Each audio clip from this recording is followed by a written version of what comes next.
कांग्रेस ने राज्यसभा चुनाव के लिए पर्यवेक्षक नियुक्त किए हैं। भूपेश बघेल और वरिष्ठ कांग्रेस नेता राजीव शुक्ला को हरियाणा का पर्यवेक्षक बनाए गए हैं। इसके अलावा टीएस सिंहदेव राजस्थान के प्रभारी पर्यवेक्षक बनाए गए हैं। पवन कुमार बंसल को राजस्थान का पर्यवेक्षक बनाया गया है। मल्लिकार्जुन खड़गे को महाराष्ट्र का पर्यवेक्षक बनाया गया है। ऑब्जर्वर बनाया गया है। राज्यसभा चुनाव के लिए 10 जून को वोटिंग होनी है और ऐसे में कांग्रेस ने राज्यसभा चुनाव के लिए ऑब्जर्वर यानी पर्यवेक्षक की नियुक्ति कर दी है। वरिष्ठ कांग्रेस नेता राजीव शुक्ला को हरियाणा की कमान सौंपी गई है। सीएम भूपेश बघेल को भी हरियाणा का जिम्मा दिया गया है। मल्लिकार्जुन खड़गे को महाराष्ट्र का जिम्मा दिया गया है। पवन कुमार बंसल को राजस्थान का पर्यवेक्षक बनाया गया है। ये तमाम सूची जो है वो जारी हुई। इसमें तमाम नेताओं का नाम शामिल है। राज्यसभा चुनाव के लिए 10 जून को वोटिंग होना है। उससे पहले बता दें आपको, पर्यवेक्षक यानी ऑब्जर्वर नियुक्त किए हैं एआईसीसी ने। कांग्रेस ने राज्यसभा चुनाव के लिए पर्यवेक्षक नियुक्त कर दिए हैं और वरिष्ठ कांग्रेस नेता राजीव शुक्ला और छत्तीसगढ़ के मुख्यमंत्री भूपेश बघेल को हरियाणा की जिम्मेदारी सौंपी गई है।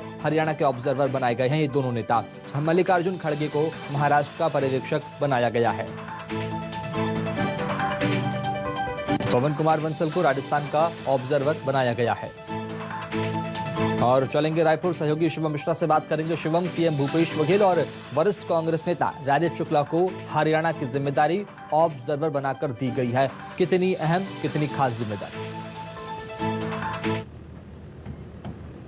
बिल्कुल शुभम, देखिए आने वाले दिनों में 10 तारीख को जो है राज्यसभा के चुनाव होने हैं और इस चुनाव को लेकर के एआईसीसी ने अपने ऑब्जर्वर्स की जो है लिस्ट जारी कर दी है। इस लिस्ट में बता दें कि छत्तीसगढ़ के मुख्यमंत्री भूपेश बघेल और वरिष्ठ कांग्रेस नेता राजीव शुक्ला को हरियाणा के राज्यसभा की जिम्मेदारी सौंपी गई है। देखिए दोनों ही लिहाज से जो जिम्मेदारी है काफी ज्यादा अहम मानी जा रही है, क्योंकि मुख्यमंत्री भूपेश बघेल के साथ दिग्गज नेता जो है राजीव शुक्ला, उन्हें हरियाणा की जिम्मेदारी दी गई है। हरियाणा के कुछ एक विधायकों को छोड़ करके लगभग जो है सभी विधायक कांग्रेस के छत्तीसगढ़ के एक ही होटल पर रुके हुए हैं। तो एक बड़ी भूमिका जो है, एक बड़ी जिम्मेदारी छत्तीसगढ़ की बन जाती है हरियाणा के राज्यसभा चुनाव के मद्देनजर। तो ये दोनों ही नेताओं को जो है हरियाणा की जिम्मेदारी दी गई है। इसके साथ ही राज्यसभा के राजस्थान के राज्यसभा के सहप्रभारी यहाँ के स्वास्थ्य मंत्री टीएस सिंहदेव को सहप्रभारी बनाया गया है। इसके साथ ही जो तमाम अलग अलग प्रदेशों के राज्यसभा चुनाव जहाँ होने हैं उन जगह पर कांग्रेस ने अपने ऑब्जर्वर्स की लिस्ट जारी कर दी है। जी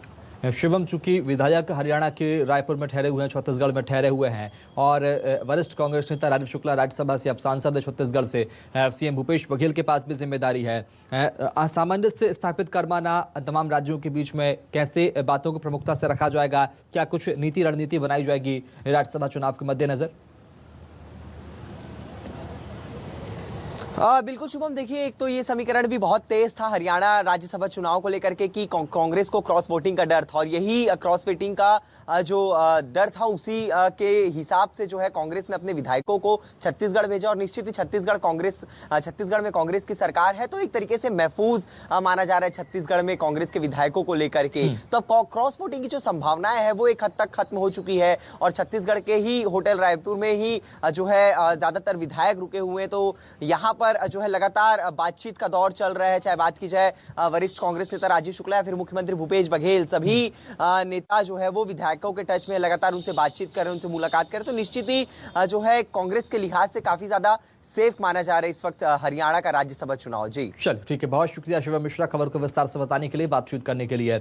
और इस बीच तमाम दिग्गज नेताओं को बड़ी जिम्मेदारी राज्यसभा चुनाव के मद्देनजर दी गई है। अब बात करते हैं मध्य प्रदेश की निकाय चुनाव को लेकर। अब स्टैंडिंग कमेटी का गठन होगा, जिला स्तर पर यह कमेटी बनाई जाएगी। जिला कलेक्टर कमेटी के अध्यक्ष होंगे। राजनीतिक दलों के प्रतिनिधि भी इसमें सदस्य शामिल किए जाएंगे। राज्य निर्वाचन आयोग ने कलेक्टर्स को निर्देश दे दिया है। निर्वाचन की प्रक्रिया संबंधित मामलों को ये कमेटी निपटाएगी, कमेटी देखेगी। ये बड़ी जानकारी सामने आ रही है। राजनीतिक दलों के प्रतिनिधि को भी इसमें सदस्य बनाया जाएगा। और चलेंगे राजधानी भोपाल, सहयोगी राकेश चतुर्वेदी का रुख करेंगे। राकेश, स्टैंडिंग कमेटी क्या कुछ काम करेगी, किस तरह से नीति बनाएगी, किस तरह से यहाँ पर जमीनी स्तर पर इसका असर नजर आएगा?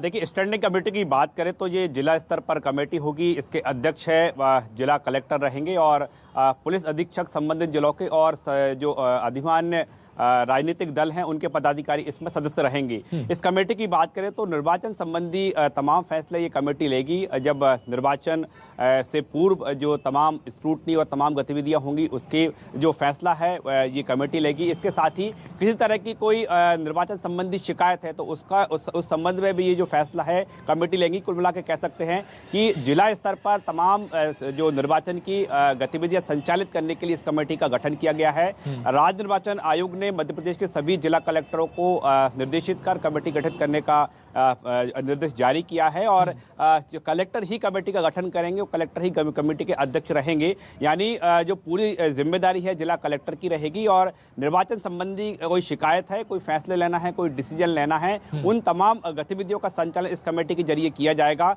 कमेटी में हर उस व्यक्ति को रखने की बात कही गई है जिसमें निर्वाचन क्षेत्र से जुड़े हुए अधिकारी हैं, पुलिस प्रशासन के मुखिया यानी एसपी हैं, वो अनिवार्य रूप से उस कमेटी के सदस्य होंगे। इसके साथ ही राजनीतिक दलों के कार्यकर्ता भी इस कमेटी में शामिल रहेंगे।